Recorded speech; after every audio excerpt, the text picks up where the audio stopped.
I'm Jamie McCoy. I'm the Dairy Technical Officer in South Wales for Farming Connect, and we're here today at Gelli, which is one of our Farming Connect innovation sites.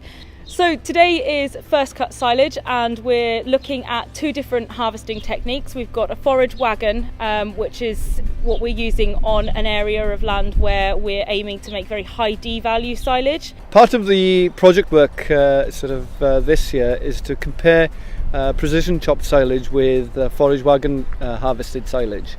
We have cut 300 acres of silage this week. Only 30 acres of that will be harvested by a wagon. But our aim is to designate a clamp for the wagon silage and to take multiple cuts throughout the season, at least 5 cuts and cutting in intervals of 4 weeks.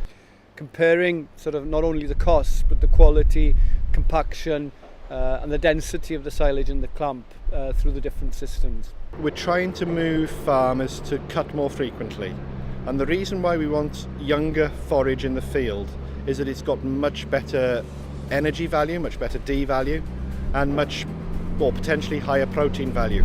So we can meet more of the cow's needs through forage rather than concentrate.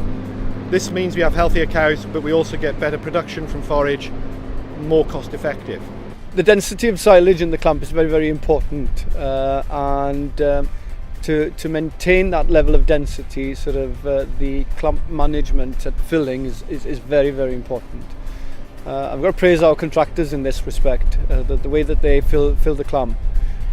They layer the silage in very thin layers across the face for the duration of the filling process and time, and that makes a real difference. The clamp management here at Gelli is exceptionally good, so we want to use Gelli as a case study to show farmers how they can follow best practice technique really in their clamp management, with the end goal of reducing any waste.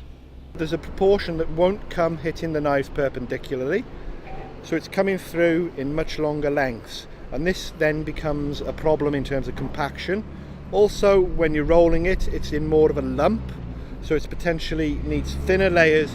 So here we have a sample of precision chopped material, and what we're seeing here is that it's a much more even particle chop length. There's still some variation, but we're not getting that long chop, and it's falling apart more easily, so it's not in a lump. So in terms of consolidation, that's a lot easier.